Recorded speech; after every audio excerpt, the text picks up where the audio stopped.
इस वीडियो में हम रेजिस्टेंस, इंडक्टेंस और कैपेसिटेंस के बारे में जानेंगे और साथ ही यह भी जानेंगे कि इन्हें कैलकुलेट कैसे किया जाता है।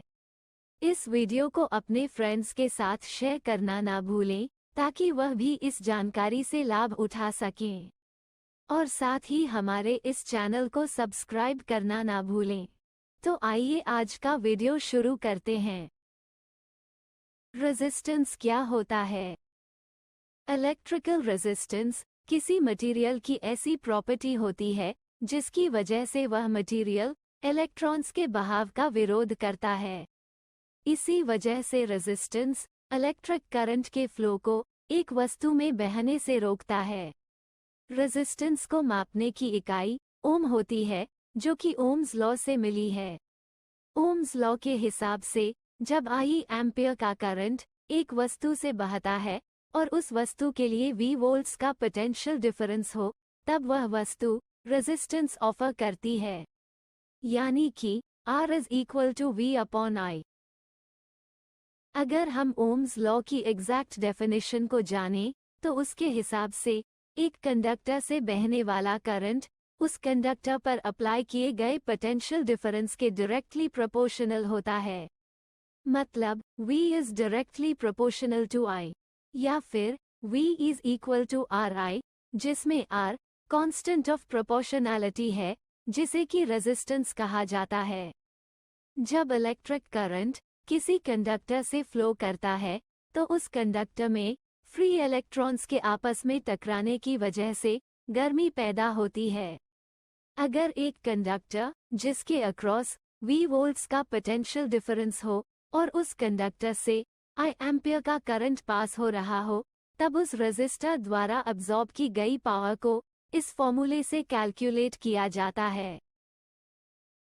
और इस प्रोसेस के दौरान रेजिस्टेंस की वजह से हीट के फॉर्म में जो एनर्जी का नुकसान होता है, उसे इस फॉर्मूले से कैलकुलेट किया जाता है।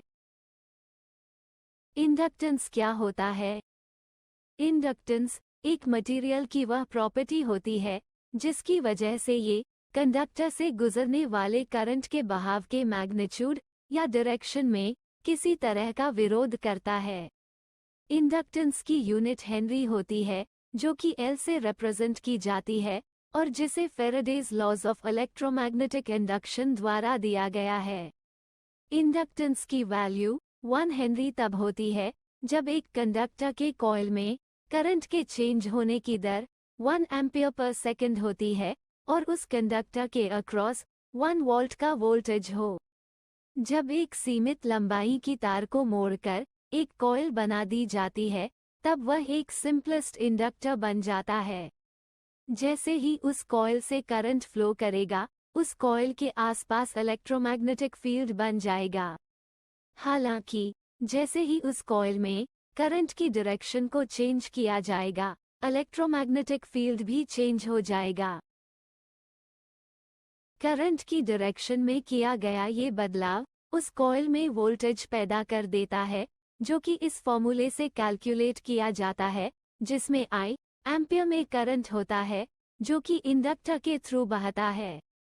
इस फॉर्मूले में नोट करने वाली बात यह है कि अगर इंडक्टर से बहने वाला करंट कांस्टेंट रहता है, तो इंडक्टर के अक्रॉस वोल्टेज कांस्टेंट रहती है। इसका मतलब ये है कि जब नियमित गति का करंट इंडक्टर के थ्रू फ्लो करता है, तब वह इंडक्टर शॉर्ट सर्किटेड कॉइल की तरह बिहेव करता है। हालांकि करंट के अमाउंट में थोड़े से फेरबदल से या फिर करंट की डायरेक्शन में बदलाव से इंडक्टेंस आ जाएगा। इस फॉर्मूले में नोट करने वाली बात यह है कि अगर 0 टाइम के लिए, यानी कि dt = 0 टाइम के लिए करंट में चेंज किया जाए, तो इस फॉर्मूले से इंडक्टर के अक्रॉस इन्फिनिट वोल्टेज मिलेगी, जो कि फिजिकली पॉसिबल नहीं है। इसलिए एक इंडक्टर में करंट एकदम से चेंज नहीं हो सकता। इंडक्टर द्वारा अब्सॉर्ब की गई पावर को इस फॉर्मूले द्वारा कैलकुलेट किया जाता है और इंडक्टर द्वारा अब्सॉर्ब की गई एनर्जी को इस फॉर्मूले द्वारा कैलकुलेट किया जाता है। इसलिए इन दोनों इक्वेशंस से ये स्पष्ट है कि इंडक्टर तब भी सीमित मात्रा में एनर्जी को स्टोर कर सकता है जब उसके अक्रॉस वोल्टेज 0 हो। कैपेसिटेंस क्या होता है? कैपेसिटेंस एक एलिमेंट की अपने अंदर इलेक्ट्रिक चार्ज को स्टोर करने की क्षमता होती है। एक कैपेसिटर इलेक्ट्रिक एनर्जी को इलेक्ट्रिक फील्ड के फॉर्म में स्टोर करता है और यह इलेक्ट्रिक फील्ड कैपेसिटर के दो इलेक्ट्रोड्स के चार्जेस की दो पोलैरिटीज के द्वारा एस्टैब्लिश होता है। मात्रात्मक रूप में यानी कि quantitatively capacitance per unit voltage charge का एक माप है जिसे एक एलिमेंट में स्टोर किया जा सकता है। कैपेसिटेंस की यूनिट फैराड होती है जिसे F से रिप्रेजेंट किया जाता है। कैपेसिटेंस 1 फैराड तब होता है जब एलिमेंट्स के दो इलेक्ट्रोड्स के अक्रॉस 1 वोल्ट के साथ 1 कूलॉम का चार्ज हो। वह एलिमेंट जिसमें कैपेसिटेंस हो वह कैपेसिटर कहलाता है।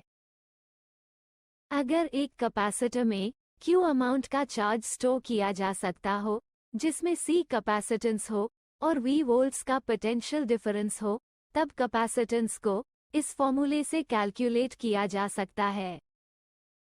और कैपेसिटर द्वारा अब्सॉर्ब की गई पावर को इस फॉर्मूले से कैलकुलेट किया जाता है। और कैपेसिटर द्वारा स्टोर की गई एनर्जी को इस फॉर्मूले से कैलकुलेट किया जाता है। For more educational videos, subscribe to our YouTube channel Edges on Academy, an academy for career advancement. Thanks for watching.